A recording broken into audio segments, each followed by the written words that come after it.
Hi friends, मैं पूजा Jaiswal actress आप सभी भोजपुरी समाज को प्रणाम करती हूँ।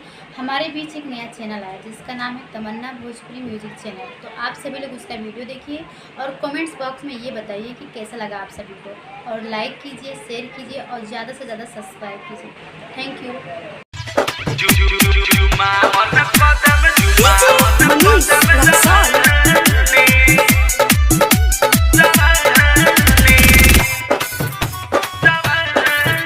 Music by Rishi Raj RRT। पहिला इशारा खाली करता रोज हो, मौका मिली जोहिया करब घर बोझ हो।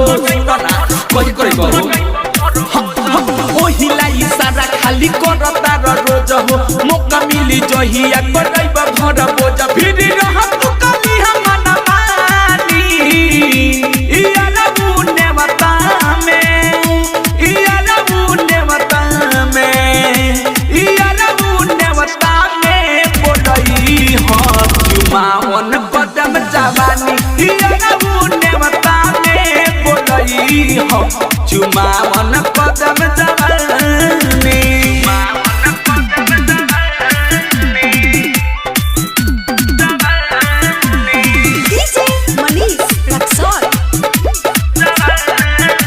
Recording by RRT digital recording studio छड़ागम। सबके हुराई हम बाप में यारू हमनी रहे के वही फेरा में। धके कबाड़ी घर के पिछाड़ी लाइट बुता के अंधेरा में।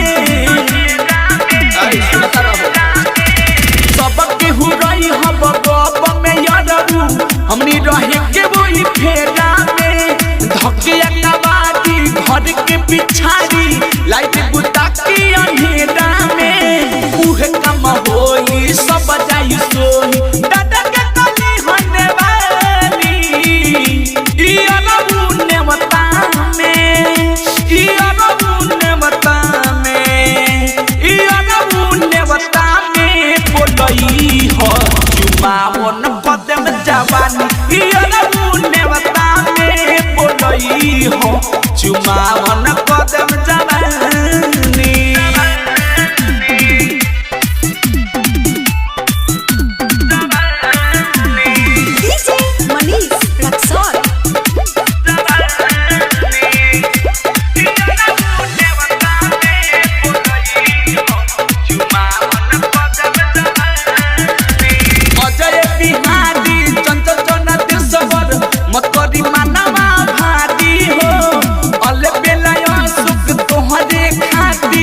सच के रहो बताइया हो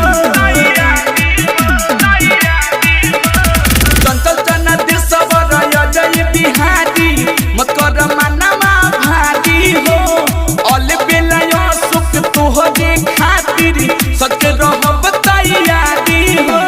जितने पियासल बड़ ऋषिराज हो, जितने पियासल बड़ ऋषिराज पियाई जवानी के पानी।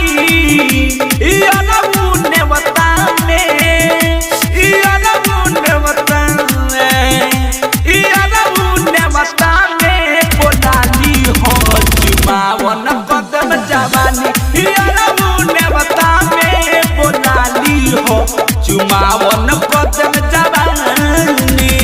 RRT digital recording studio छड़ागम।